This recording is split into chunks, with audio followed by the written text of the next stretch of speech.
বন্ধুরা, আরেকটা রেসিপি নিয়ে হাজির হয়ে গেলাম। তো আজ করব পটল ভাজা। পটলগুলো আমি ধুয়ে দুভাগ করে কেচে নিব। এভাবে প্রতিটা পটল আমি কেচে কেচে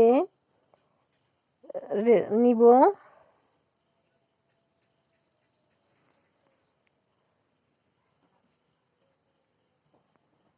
বন্ধুরা, এই রেসিপিটা কিন্তু খেতে অসাধারণ লাগে।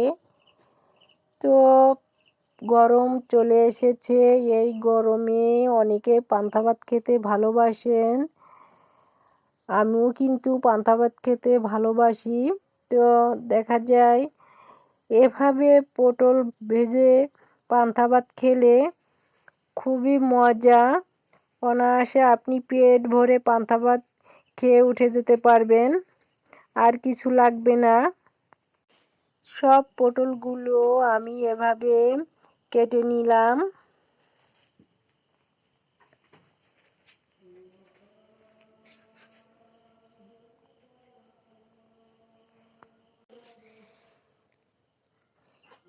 পেঁয়াজ কুচি এবং মরিচ কুচি দিয়ে আমি এই রেসিপিটা বানাবো। তো কড়াইয়ে দিয়ে দিব সাদা তেল, দিয়ে দিব পটলগুলি। হলুদ লবণ মেখে আমি পটলগুলি লাল লাল করে ভেজে নিব।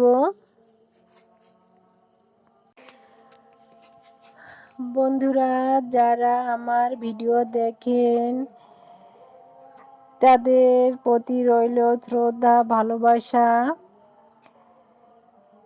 আর যারা এখনো আমার চ্যানেলটি সাবস্ক্রাইব করেন নাই, তারা অবশ্যই সাবস্ক্রাইব করে আমার পাশে থাকবেন।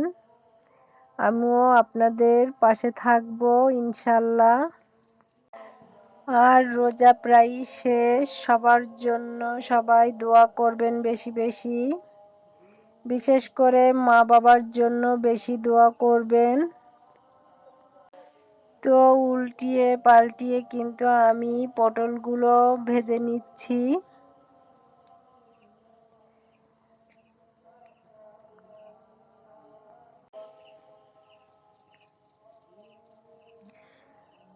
বন্ধুরা, অনেকে সাবস্ক্রাইব করে আবার সাবস্ক্রাইব কেটে নেন, আবারও কেউ শুধু কমেন্ট করে চলে যান।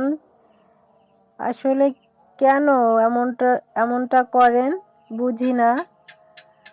আমি কিন্তু কেউ সাবস্ক্রাইব না করলেও তাদের সাবস্ক্রাইব করে দিই। তো পটলগুলো আমি ভেজে নিয়ে দিয়ে দিব পেঁয়াজ কুচি ও মরিচ কুচি। একটু নেড়ে চেড়ে আমি আবারও তেল দিয়ে হালকা লাল করে ভেজে নিব।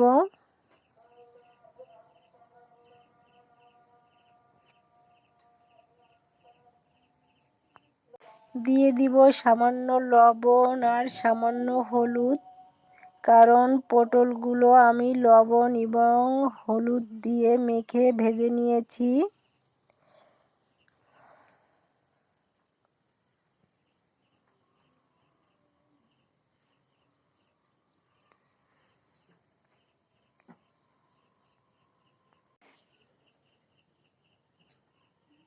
তো পেঁয়াজ মরিচ ভাজা হয়ে গেছে, এবারে আমি ভেজে রাখা পটলগুলি দিয়ে দিব।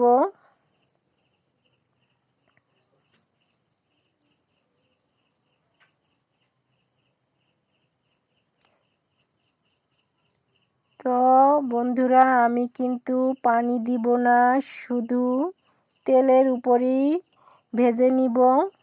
এভাবে খেতে কিন্তু অসাধারণ লাগে, হোক সে গরম ভাত বা পান্তা ভাত।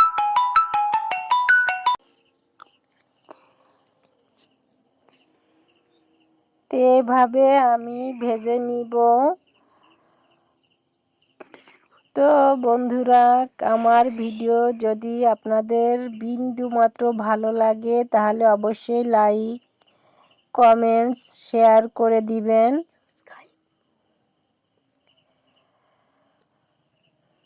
আমার পাশে থাকবেন আর সাবস্ক্রাইব করতে একদমই ভুলবেন না।